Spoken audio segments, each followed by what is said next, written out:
I'm Femi OK. Today on the stream, Kenya wants 2 huge refugee camps closed, and it's demanding that the United Nations does that immediately. But what do you do with more than 400,000 people when the host country no longer wants to host them? If you're on YouTube, this is a conversation that you are very much invited to be in. Jump into the comment section and you too can be in the stream. But right now, let's start with some perspectives from people who know what it's like to be a refugee. With mixed reaction in the refugee camp, most of the refugees think it is not safe for them to be taken back to their home countries, which they left because of insecurity reasons, and now they have been forced to be repatriated back home. I think it will either force Kenya to violate the international laws and treaties that it has been party of, or it will endanger the lives of refugees who sought asylum in Kenya, who Kenya hosted for well over 30 years. And it will not be proper for the Kenyan government to carry out such a step. People believing they will be forced back to their countries. This is not going to be voluntary repatriation, because most of the refugees we have seen so far are not going to be voluntarily involved in the deportation. Thoughts from people who've experienced refugee life in Kenya. Joining our conversation today, we have Irungo, we have Mwenda, we have Catherine. Good to see you guests. Irungo, tell everybody who you are, what you do. Good evening, and thanks for having us on the show. My name is Irungo Houghton. I serve Amnesty International as the Executive Director for Kenya, and I'm based in Nairobi. Welcome. Hello, Mwenda. Introduce yourself to our international audience. Good evening, everyone. My name is Mwenda Bijiwe. I'm a security consultant based in Nairobi, Kenya. My work is mainly in counterterrorism. And if you haven't seen Catherine Soy's work on Al Jazeera, you're not watching Al Jazeera and you're not paying attention. Catherine, remind everybody who you are and what you do. Yeah, my name is Catherine Soy. I'm a correspondent based here in Kenya, but I mostly cover East and Central Africa. Good to have you. Now, this is not the first time that Kenya has demanded that refugee camps be closed. Let me take you back to the Minister of Interior in 2016. Have a look. I want to inform the world through you that the decision to close the Dadaab camp is final. Well, not quite that final. This is March 24th of this year, when a Ministry of Interior in Kenya says, we're giving you 2 weeks, United Nations, UNHCR, which is the UN agency that takes care of refugees, giving you 2 weeks to come up with a plan. Catherine, how come we are revisiting this story again, this situation again? The Minister of Interior in 2016 said, this is final, the camps are closing. Now what? Well, it's not quite final. And let me just start by saying that this matter is now in court. There was a petition that was filed, and the judge put an injunction on the government from doing anything on the camps until the case is heard in a month's time. So the genesis of this, Femi, as you mentioned, is this announcement by the Interior Cabinet Secretary in March, giving the UNHCR an ultimatum to come up with a report. And the UNHCR did come up with a report, first talking about all the challenges of repatriating 430,000 refugees in these 2 camps, Kakuma in the northwest and Dadaab in the northeast. So the UNHCR says it's impossible to do this in the middle of a pandemic, and the protection of refugees should be a priority. There were also proposals in that report. So the UNHCR said that the government needs to give it time for voluntary repatriation to go on for the refugees who are supposed to be settled in third countries, and also ask the government if it could consider community reintegration, particularly of refugees who have been here since the start, refugees who were born in this country and who feel that Kenya is their home country. So this report, these proposals have been rejected by the ministry. I think I saw some media reports that the UNHCR was asking for some time, I think until the end of 2022, just to put the logistics in place. But the government has said, no, we need a more reasonable, more acceptable time frame. But then the minister is also toning down on his much, very combative stance that, ultimatums and things like that. So the minister says that there's still room for negotiating. So the UN and the Ministry of Interior are still talking. And I don't think from his tone that there's going to be any drastic action anytime soon. All right, Orongo, what do you think sparked this initial, we want the camps closed now? Well, obviously, I can't speak from the government of Kenya, but I think they have said a couple of times that they have concerns about environmental degradation in places like Dadaab, in the 3 camps that are there. They have major concerns about the 79% funding gap from the humanitarian bodies. There is concerns, and of course we're in the middle of a diplomatic tiff between the Somali and Kenya government with regards to who owns, who controls parts of the Indian Ocean. So these are some of the other issues. But I think the one that we've heard most consistently is the issue of national security. And I think this has to be put in context. In many ways, we're not back in 2015, 2016, when we saw attacks on our universities. We saw a number of very brazen repeated attacks on Kenyan soil.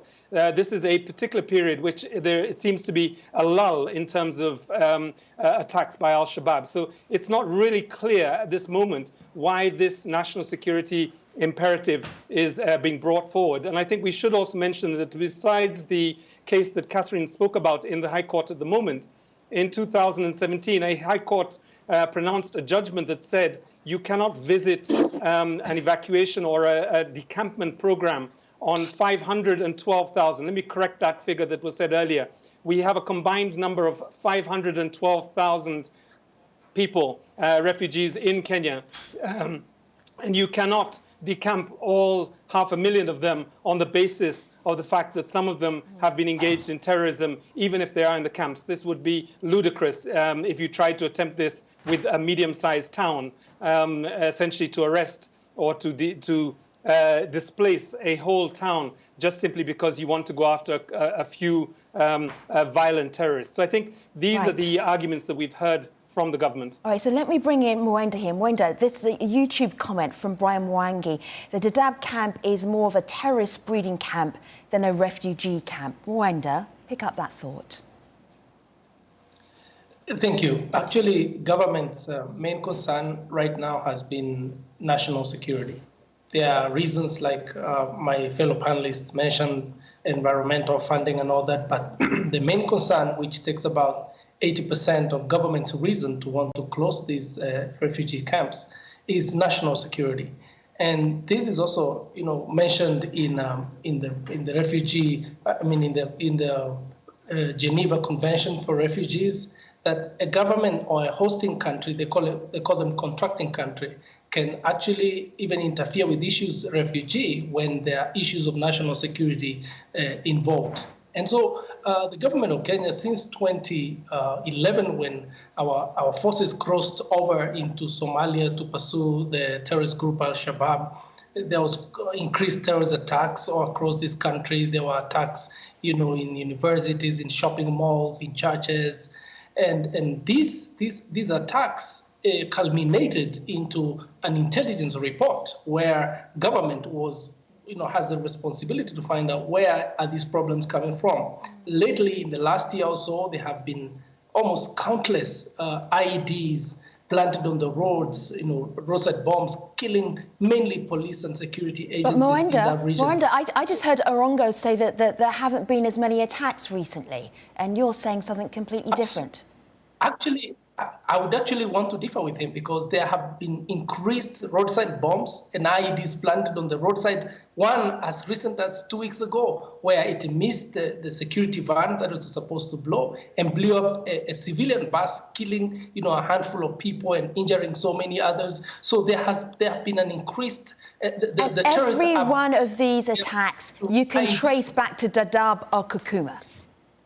Is that No, what you're saying, let me Wenda? jump in there. Because if you're not, it's not relevant, is it? Let me jump in there. I am not government spokesperson. Aronga, go ahead. I can't say definitively that it came from the refugee camps. But out of their intelligence reports, they say they have found sleeper cells in the refugee camps that are aiding these terrorist attacks. So I was just going to say that, you know, the argument, and I think we have to really be careful about the language. I mean, the idea that refugees are somehow like mosquitoes, that they breed in swamps, in camps, this is xenophobic and actually prejudicial against people who have essentially fled out of fear and a lack of security themselves. And that is the reality for many of the people in the camps. Yesterday, a young 22-year-old Crichton Tuwera, an LGBTIQ activist and refugee, died of a firebombing that took place in Kakuma camp about a week ago, and or a couple of weeks ago. And you know, we've had other cases where many of the refugees actually, rather than perpetuating acts of violence, are actually fearful for their own lives. And I think this is the reality for the majority of people in those camps, and painting the entire camp as a training camp for Al-Shabaab or any other terrorist group is actually patently false and just not borne out by the evidence. It is definitely the case that there have been, and I don't want to minimize the loss of our security officers or people who have died as a result of the IED attacks that Wenda is speaking about, but I think it's really critical to make the point or to ask the question, is there concrete evidence that these attacks can be traced back to the camp, or are these essentially cells that are coming across the border from Somalia and, for that matter, are a danger not just to Kenyans, but to refugees as well? Let me make a quick interjection here, and I apologize to cut you, bro, but really, the government will never reveal what intelligence they gathered. They will never make it public that we spied on someone's phone, we looked at their phone data, we followed their contact, and this contact the refugee camps. But when government speaks and when the Minister for National Security speaks, I think we owe him some sense of duty to actually believe him or respect his opinion, and that being the opinion of government. And if he says we have traced sleeper cells into refugee camps, I have absolutely no doubt in my mind that he means it. All right, let me bring in Catherine here. Catherine, on YouTube, our viewers are talking about, this is Osman. Osman, thank you for being part of this conversation. Talking about a maritime dispute with Somalia. Abukar picks up on that dispute. Have a listen to his comment, Catherine. Come off the back and put it in the context of the idea of having to close 2 huge refugee camps. Is there a connection? Have a listen to Abukar. Now, I understand the Kenyans are not very happy with Somali government at the moment due to ongoing maritime case between Kenya and Somalia and ICJ, the ban of cat from Kenya to Somalia. But closing refugee camps, it's not the answer. The only people who are going to benefit from it, it's the likes of Al-Shabaab who are going to recruit such a vulnerable people. It's counterproductive. It's not good for the peace of Kenya, not good peace for Somalia, and not good peace of as a region as a whole. That relationship between Somalia and Kenya, could that be behind the idea of almost 500,000 people having to find new homes? Well, the minister has said there's no link between this diplomatic problems that Kenya is having with Somalia and what the announcement that he's made. But then a lot of people are saying that there is a link, but because the relationship between Somalia and Kenya has been frosty for quite a while. Somalia has often, for example, accused Kenya of interfering in its political affairs, especially in the lead up to the election, which has now stalled in December. Somalia cut diplomatic ties with Kenya. And then there's that issue that he talked about, the maritime dispute with both countries claiming this 100,000 square kilometer triangle in the Indian Ocean that is said to be rich in gas and oil. Both countries claiming that the other, each country is, exploiting and, leasing those some of those blocks. There's a case in court. Somalia sued Kenya at the international ICJ. Kenya has withdrawn from that case. So even if the minister says that, whatever is happening now is not linked to, the frosty relations, a lot of people are saying that perhaps this is a way of Kenya putting more pressure on Somalia to tone down. Guess let's talk about logistics then, because we're beginning to understand get a more clearer vision of perhaps what might be behind Kenya's decision to want the camps closed finally, eventually. But what about the logistics? This is Devon talking about the logistics. Have a listen. If the Kenyan government were to close the refugee camps of Dadaab and Kakuma quickly or without proper plans in place that respect international refugee law, it would be absolutely devastating for tens of thousands of refugees. There are about 430,000 refugees from at least 15 different countries in the camps. Most of the refugees living in Dadaab are from Somalia, and many of the refugees in Kakuma are from South Sudan. So where would they go? What would they do? Somalia certainly isn't safe to return to, and many parts of South Sudan aren't safe either. Also, many of the refugees were born and raised in the camps. All they know is Kenya. So the Kenyan government has a responsibility to find some sustainable solutions. So many questions, Devon Post, right there. But the logistics, Urongo, the UNHCR have been trying to repatriate people, then they ran out of money. And Kenya seems extremely serious this time around about those camps closing. What logistically can be done? Well, I think the plan that was put forward by the UNHCR that has been rejected by the government in terms of its timetable raised some of the complexity of this. I mean, first of all, not everybody in these camps is going back to Somalia. You've got people from the DRC, upwards of 5 to 6 different countries that you would have to repatriate or relocate over this period. And I think the first thing to say is that, I think as Devon has said, is that we've had 30 years, and one of the reasons that I'm proud to be a Kenyan is that I come from a country that has provided sanctuary for refugees for 30 years. And the numbers comparative to some of the countries that are much richer and much more wealthy, really, there's no real fair share of responsibility on this. But I think Kenya has done this out of an obligation, not just in terms of our international respect for international conventions, but also our own Kenyan law that we have a responsibility to protect. But I think the logistics just simply cannot be done in a haphazard way. Let me just give you some of the complexity. The first is that, obvious one, we are in a pandemic. There has been no plan to vaccinate any of these refugees to make sure that they can be repatriated safely. And for many of these countries, there actually have been bans on border crossing of borders at a point like this. The second option would be for them to be relocated to third countries. Now, we've seen with even prior to COVID, but definitely during COVID, that many countries have actually stopped their resettlement plans. And therefore, countries like Norway, Sweden, and Canada that have historically been supportive are not doing this anymore. And therefore, there is no option really to settle them in third countries. And the third and most important thing really is that many of the countries, as we've heard already by some of the refugee spokespersons, is that many of these countries are unstable, they are violent, and they have weak states. So we are very much faced with a situation that, like in 2015 and 2016, we repatriated voluntarily, and it has to be voluntarily under international law, 86,000 people. But many of them returned because there was simply no schools for their children to go to. There were no livelihoods for them to pick up, and there was no, healthcare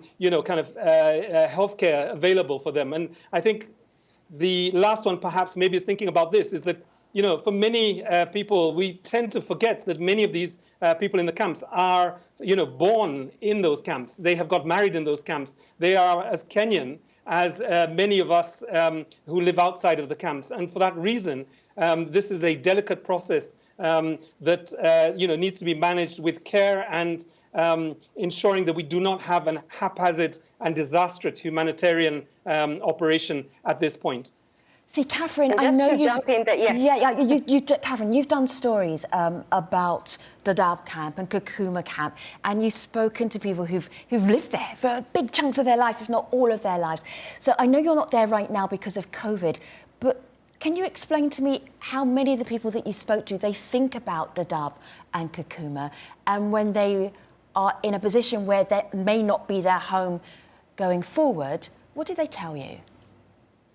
Let me just first very briefly speak about the voluntary repatriation that Irungu was talking about. In 2016, I extensively covered that repatriation, and I did speak to people who were going back home, and I called some of those people in this period who are still in IDP camps in Somalia, unable to get health care, unable to just get their basic needs.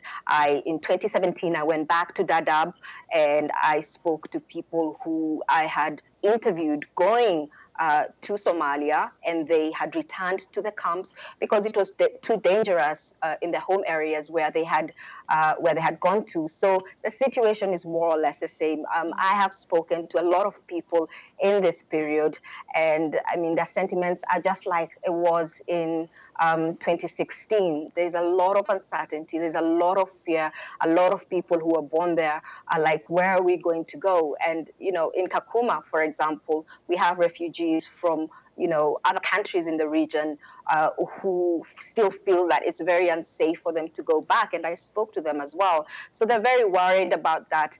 They're aware that, the court blocked things in 2017. And now there's also a court ruling. Perhaps it's government rhetoric. But a lot of people are saying that, this thing keeps repeating itself. So what if one time the government makes good its threat? Where will they go? So that is a sentiment, a lot of fear, a lot of uncertainty in those camps.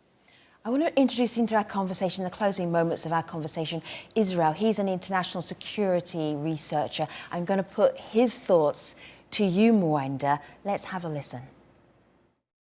For me, I believe that the alternative, or rather the sustainable solution to this challenge, is that we should look at an approach, a humanistic approach that integrates the views of both parties. Kenya has cited its national security issues. We shouldn't neglect that. But also, the move will affect the human security of the most vulnerable, especially these refugees, and we shouldn't neglect that. So what I'm hearing then, Mwenda, is there's a negotiation that has to happen that is currently happening. What do you think is the best case scenario that we could hope for? Thank you. Actually, I'm very delighted that after the announcement by the minister, there has been almost, activities everywhere. The wheels are turning, at the international level, in the local levels. In fact, the one party that is missing in these negotiations are the mother countries of these people. I have not seen representatives from South Sudan or from the government of Somalia or from DR Congo, Eritrea or Rwanda, where some of these refugees come to the table and say, hey, we are interested parties into these negotiations. But as the government has made this announcement, all these players are all coming to the table. And as my brother has aptly said in that clip that you played over there, the security researcher, yes, we need to listen to each other. This is the international system. In the international system, there are no absolutes. We listen to each other. Kenya presents their case. The refugees and their representatives in UNHCR and human rights groups, Amnesty International and others, present their views, and people listen to each other. If we listen to each other, for sure there's going to be an amicable solution. And I tell you, the ultimate solution that the government of Kenya is looking for is the safety of its people, the safety of the city, of its security agencies that are working in these areas, the safety of the citizens of this country. Do not forget that the government's first responsibility is to its own citizen. It needs to secure this country, no matter the price it has to pay for that. I'm just looking here at YouTube to some of the comments that people are reacting to, guests, as you are actually speaking. Yusuf says that Kenya alone cannot reintegrate the number of people in the camps. It's important to recognise the challenges Kenya faces in relation to the camps being open and growing in size. It needs collective action. This is going to be an instant reaction guess. 5 years' time, will Dadaab and Kakuma still exist? Irongo. Well, we don't know. And I think Mwenda's point about, dialogue, I think is critical. Right. It's important critical that all is the dialogue different... is critical. Mwenda, Dadaab and Kakuma, will they still exist in 5 years' time? No. Catherine? I think with the amount of pressure the government is putting on UNHCR and other partners, I don't think they will exist in 5 years' time. All right, will I be here in 5 years' time to do that show? Who knows? Thank you very much, Catherine, Mwenda, Irongo, and YouTubers for your comments and your questions. Appreciate you. I'll see you next time. Take care, everybody.